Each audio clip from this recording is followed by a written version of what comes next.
Hello everyone, welcome to the class. आज का हमारा टॉपिक रहेगा सिंपल इंटरेस्ट, जो कि हम लोग 10 से 15 मिनट में कवर कर लेंगे। काफ़ी सिंपल सा टॉपिक है, जो कि ढेर सारे बैंकिंग एग्जाम्स में, even defence, SSC, CAPF, CDS, AFCAT वगैरह सब में काफ़ी ज़्यादा इंपॉर्टेंट टॉपिक है। सिंपल इंटरेस्ट का सिंपल सा formula, S I equal to principal into rate into time upon में 100। ये सबको ही पता होगा। और अगर अमाउंट निकालना है तो हम प्रिंसिपल में सिंपल इंटरेस्ट को ऐड कर देते हैं, तो हमारा अमाउंट आ जाता है। पी फॉर प्रिंसिपल दिया हुआ है, आर फॉर रेट है, टी फॉर टाइम है। एक एग्जांपल लेते हैं। अगर प्रिंसिपल हमारा 10,000 है, 10,000 रुपीज़ है। अगर उसको मैंने कहीं से बोरो करा, मतलब मैंने लोन लिया 10,000 रुपये, और रेट है, रेट गिवन है 5% पर एनम। रेट हमारा 5% पर एनम है, टाइम है 8 साल। हम टोटल उसको कितना अमाउंट पे करेंगे। पहले सिंपल इंटरेस्ट निकालते हैं। एक तरीका ये है कि जस्ट फॉर्मूला है, उसको पुट कर दें 10,000 इंटू रेट हमारा 5 है, इंटू टाइम 8 है, अपॉन में 100। हमारा जस्ट ऐसा ही आ जाएगा 4,000 रुपीज़। और दूसरा तरीका है, काफ़ी सा ज़्यादा सिंपल है। इसमें एक लॉजिक यूज़ करना पड़ेगा। अगर जैसे रेट गिवन है 5%, तो 5% हमारा 1 साल का है। तो अगर 1 साल का हम अगर वो इंटरेस्ट देखें, तो 5/100 इंटू 10,000, 500 हमारा 1 साल का इंटरेस्ट होगा। और वहीं अगर हम 8 साल का देखें, तो क्यों ना 5 × 8 कर दें, तो 40% हो जाएगा। 40% ऑफ द प्रिंसिपल हमारा 8 साल का इंटरेस्ट होगा। जस्ट मैंने वहीं करा 40/100 इंटू 10,000। हमारा इंटरेस्ट आ गया 4,000। इतना फॉर्मूला लगाने की जरूरत नहीं पड़ी। ये हमने मन में कैलकुलेट कर लिया कि टोटल इंटरेस्ट क्या होने वाला है। 5 × 8, 40/100 इंटू 10,000। 4,000 आ गया हमारा इंटरेस्ट। अमाउंट निकालना है, तो हम जस्ट प्रिंसिपल में इंटरेस्ट को ऐड कर दे, तो 14,000 हमारा आ गया अमाउंट। अब डायरेक्ट अमाउंट पे आने का क्या मतलब, क्या मेथड है। अगर हमारा प्रिंसिपल गिवन है, रेट गिवन है, और टाइम हमारा गिवन है। प्रिंसिपल जैसे इसमें 1,000 है, रेट 6% है, और टाइम 7 ईयर्स है। एक तरीका ये है कि पहले वो प्रिंसिपल दिया हुआ है, तो पहले सिंपल इंटरेस्ट निकाल लें, फिर प्रिंसिपल में ऐड कर दें। और दूसरा तरीका ये है, ये वाला जो आपकी स्क्रीन पे दिया हुआ है। पहले हमने सम को लिख लिया, मतलब प्रिंसिपल जितना है उतना लिख लिया, 1,000 अपॉन में 1,000 किसकी वैल्यू है, 1,000 हमने टोटल 100%, मतलब ये जो 1,000 है वो हमारा 100% अमाउंट है। और हमें पे कितना करना है, 100 प्लस 6 × 7। 6 × 7 क्या हमारा टोटल इंटरेस्ट है, 42% हमारा टोटल इंटरेस्ट है। जस्ट उसको मैंने इधर लिख लिया, 1,000 में 100 इंटू 142 में हमारा पूरा अमाउंट है। 100 हमारा प्रिंसिपल था, 142% हमारा प्रिंसिपल का मतलब टोटल अमाउंट होगा। हमारा आ गया अमाउंट का वैल्यू 1,420, मतलब 1,420 रुपये। दूसरा क्वेश्चन, प्रिंसिपल हमारा 2,000 है, रेट हमारा 4% है, टाइम हमारा 2 ईयर्स है। डायरेक्टली मैंने लिख लिया, मतलब इतना मन में कैलकुलेट कर लिया, क्योंकि एग्जाम में उतना टाइम नहीं रहता कि इतना हम प्रोसेस को फॉलो करें।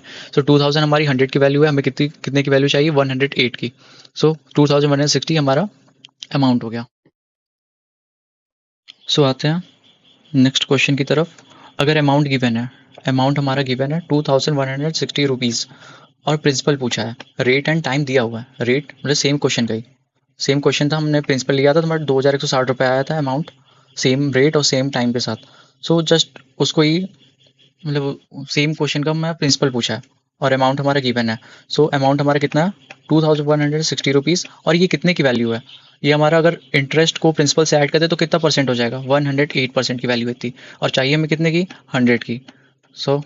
ये 2 बार टाइम्स आएगा, तो 22,000 हमारा आंसर आ गया प्रिंसिपल। अब अगले क्वेश्चन की तरफ चलते हैं।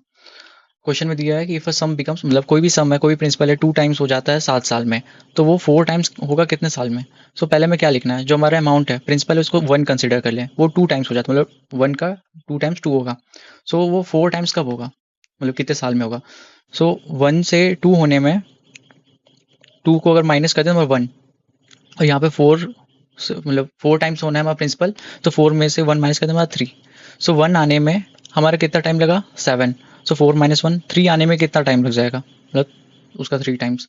1 का वैल्यू 7 है, तो 3 × 7 हमारा 21 ईयर्स हो जाएगा उसको 4 टाइम्स होने में। अगला क्वेश्चन, ये क्वेश्चन काफ़ी ज़्यादा कंफ्यूजिंग लग सकता है सबको, तो इसको, मतलब इसका सॉल्यूशन लाने के 2 तरीके हैं। तो पहले तरीके पर चलते हैं, फिर उसके बाद अगला तरीका देखेंगे। मतलब एक सम है, 8,000 रुपीज़ है, 8,000 रुपीज़ है, उसको 2 पार्ट्स में डिवाइड कर दिया गया। वो कुछ भी हो सकता है, 5000 एक को हो सकता है, एक को दूसरे को 3000 मिल सकता है, मतलब बट जो टोटल सम होना चाहिए वो 8000 होना चाहिए, उसको 2 पार्ट में डिवाइड कर दिया। सो एक को कंसिडर करते हैं x और दूसरा ऑटोमेटिकली हो जाएगा 8000 माइनस x।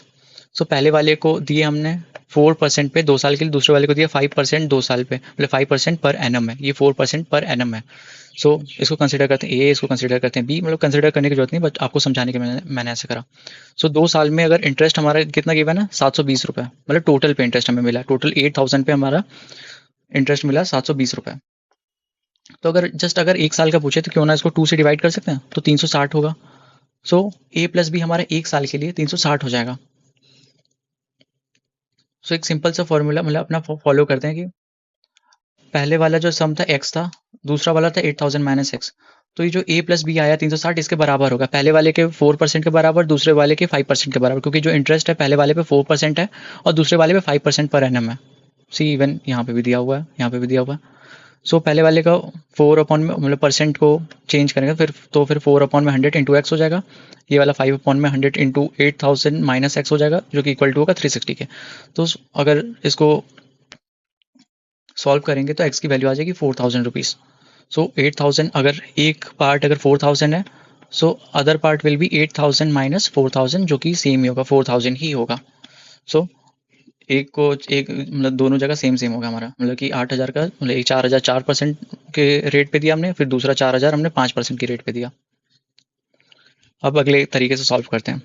अगर क्वेश्चन में गिवन है कि 13900 रुपये है और इसको हमने 2 पार्ट में डिवाइड कर दिया, एक को लेते हैं x, दूसरा होगा 13900 माइनस एक्स, मतलब जो कि y के बराबर हो जाएगा। पहले को दिया हमने 14% के रेट पे, दूसरे को दिया 11% के रेट पे और दोनों को दिया 2 साल पे।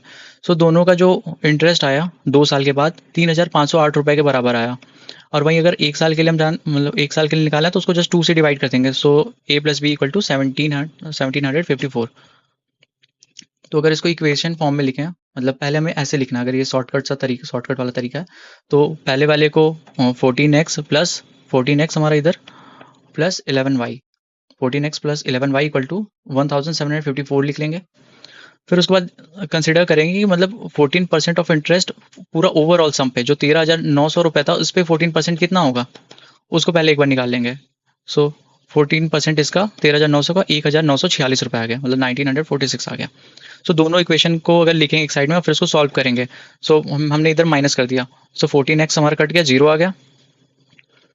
और यहाँ पे हमारा 3y, y हमारा क्या था, जो दूसरा वाले सम था जो 11% के रेट पे था। सो y को सॉल्व करें तो 3y इक्वल टू 192 रुपीज़ आ गया, तो y इक्वल टू 64 हो गया।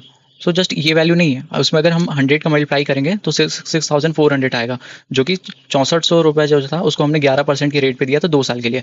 अब 6400 को हम अगर 13900 जो कि हमारा टोटल प्रिंसिपल था उससे माइनस कर दें तो 7500 आएगा, जो कि हमने दिया था कितने रेट पे, 14% के रेट पे 2 साल के लिए। सो दोनों में से जो आपको इजी लगे तरीका वो उससे आप निकाल सकते हैं। बढ़ते हैं अगले क्वेश्चन की तरफ। इंस्टॉलमेंट काफ़ी ज़्यादा इंपॉर्टेंट टॉपिक है, काफ़ी कंफ्यूजिंग भी लगता है सबको, तो मैंने प्रॉपर इसको लिख दिया एक एग्जाम्पल से कि आप लोग को समझ में आ जाए। सो प्रिंसिपल है हमारा 3300, रेट है 10%, टाइम है 3 years। मान लीजिए आपको कुछ लेना है, कुछ सामान लेना है, एक फ़ोन लेना है जिसको मतलब जिसका अमाउंट है 3300 रुपये, और आपने बोला कि आप उसको अमाउंट देंगे 3 साल बाद, 3 साल बाद देंगे उसको। सो उसने तो अपना बता दिया कि 3 साल बाद अगर आपको देना होगा तो आपको 10% रेट पर ईयर के हिसाब से देना होगा, जो कि इक्वल टू हो जाएगा 3300 हमारा 3300 अगर हमारा 100 का वैल्यू है। सो अगर 10% रेट के हिसाब से देखें तो हमें पे करना होगा 130%। सो हमारा ये 4290 आ जाएगा हमारा अमाउंट। तो हमने तो सोचा ये तो काफ़ी ज़्यादा है, कुछ ऐसा करो कि जिसमें तुम्हारा भी फ़ायदा हो जाए और मतलब मुझको भी इतना ज़्यादा पेमेंट ना करना पड़े। तो उसने बोला कि आपको इंस्टॉलमेंट करना पड़ेगा, मतलब 3 इंस्टॉलमेंट में आपको पूरा पैसा देना है, और 3 इंस्टॉलमेंट जो होगा मतलब तीनों इक्वल होगा इंस्टॉलमेंट हमारा। सो देखते हैं इंस्टॉलमेंट होता क्या। अगर पहले साल का हमारा जो सम है वो 100 है, मतलब पहले साल में हमने इंस्टॉलमेंट दिया 100, दूसरे साल में दिया इंस्टॉलमेंट हमने 100, तीसरे साल में इंस्टॉलमेंट दिया हमने 100, मतलब तीनों हमारे देखिए बराबर है। बट अगर क्या होता कि हमने ये 100 नहीं दिया होता, अगर ये 100 नहीं दिया होता तो इसका भी 10% लगता, जो कि हमारा अलग से लगता 10%। और क्या पता हमने मतलब जो ये हमने थर्ड ईयर पे दिया वो तो हमें देना ही था, कुछ भी हो जाए मतलब इतना तो हमें देना ही था, इस पर प्रॉपर लगता है इंटरेस्ट। बट हमारा जो ये 100 है जो हमने सेकंड ईयर पे दिया और जो ये फर्स्ट ईयर पे दिया इस पर नहीं लगा इंटरेस्ट। सो सेकंड ईयर पे हमारा 10% इंटरेस्ट लगता, और जो हमारा फर्स्ट ईयर पे था उस पर 20% इंटरेस्ट लगता। मतलब अगर हमने ये नहीं दिया होता अमाउंट, ये कंसिडर करना है कि अगर हमने ये 100 रुपये पहले साल में नहीं दिए होते तो वो तीसरे साल में जाके उसका 20% लगता, क्योंकि एक साल का हमारा इंटरेस्ट 10% है और वहीं सेकेंड ईयर का हमारा 10% हो गया। सो अगर टोटल देखा जाए तो अगर सबको सम कर दें 100 प्लस 100 प्लस 100 प्लस 10 प्लस 20, सो ये हमारा डेप्ट था 4290 हमें हमारा डेप्ट था, जो कि हमारा टोटल अमाउंट आ रहा था प्रिंसिपल का। अगर 3 साल पे देना है तो इतना हमारा डेप्ट था 4290, उसको हमने डिवाइड कर दिया 330 से, मतलब ये जो 4290 हमारा 330 का वैल्यू और हमें चाहिए 100 की वैल्यू, सो हमारे आ गया 1300 वैल्यू। अगर हम ये सब नहीं देते, ये जो 10 और 20 एक्स्ट्रा हमने करा क्योंकि हम इक्वल इंस्टॉलमेंट कर रहे थे, तो हमें पहले साल भी 1300 रुपये देने होते, दूसरे साल भी 1300 रुपये देने होते, और तीसरे साल भी हमें 1300 रुपये देने होते। तो हमारा कितना था प्रिंसिपल 3300 था, और हमें 1300 देने पड़ते, मतलब 3900 देने होते। सो हमारा टोटल इंटरेस्ट पड़ता कितना 600 पड़ता, 3900 माइनस 3300, सो हमारा 600 पड़ता इंटरेस्ट टोटल। अब वहीं अगर हम मतलब हमने कितना सेव कर लिया, अगर हम 3 इक्वल इंस्टॉलमेंट देते और मतलब डायरेक्ट थर्ड ईयर पे देने की जगह हम इक्वल इक्वल करके 3 बार में इंस्टॉलमेंट देते, तो हमारा ये 390 रुपये है जो हमारा ये डेप्ट था, उसमें से तीनों इंस्टॉलमेंट जो सम करके वो माइनस करते 390 रुपये हमारे बच गए। अब अगले क्वेश्चन की तरफ चलते हैं कि जो डेप्ट है हमारा 1380 रुपये है, 4 इंस्टॉलमेंट में देना है उसे, और जो चारों इंस्टॉलमेंट है मतलब उनका इंटरेस्ट दिया हुआ 10%। What is the value of each instalment, मतलब एक इंस्टॉलमेंट की वैल्यू पूछी, मतलब डेप्ट ऑलरेडी गिवन है, हमें इंस्टॉलमेंट निकालना है। सो वो तो ये तो लंबा, मतलब ये तो मैंने आप लोग को समझाने के लिए बताया। इसका सिंपल सा तरीका है, मतलब अगर क्वेश्चन कभी दे तो पहले साल का 100 लेना है, दूसरे साल का 110 लेना है, बस जितना इंटरेस्ट है उसको ऐड करते जाएंगे हर साल में। तो इसमें प्लस 10 हो गया, फिर इसमें भी 100 में से 10 ऐड कर दें तो 110 हो जाएगा, फिर इसमें भी 10 ऐड कर दें तो 120 हो जाएगा, फिर इसमें भी 10 ऐड कर दें तो हमारा 130 हो जाएगा। सो टोटल को सम कर देंगे तो 460 आ जाएगा। 460 किसका वैल्यू है, 1380 का वैल्यू है 460, और हमें किसका वैल्यू चाहिए 100 का। सो सॉल्व कर लेंगे तो हमारा आ जाएगा 300 ईच इंस्टॉलमेंट। सो हमने टोटल कितना पे करा 300 4 बार में, मतलब 300 इंटू 4 इक्वल टू 1200, और हमें हमारा डेप्ट कितना था 1380 रुपये। तो हमने सेव कितने कर लिए 180 रुपये हमने बचा लिए इक्वल इंस्टॉलमेंट में देके। और वही सेम क्वेश्चन को मैंने लिख लिया कि हमें डेप्ट पूछा है, इस बार डेप्ट पूछा है और इंस्टॉलमेंट कितना हमारा 300 रुपये है, और वही सेम इंटरेस्ट है। तो हमने पहले 100 110 120 130 मतलब 10 को ऐड करते हुए टोटल सम निकाले तो 460 आया।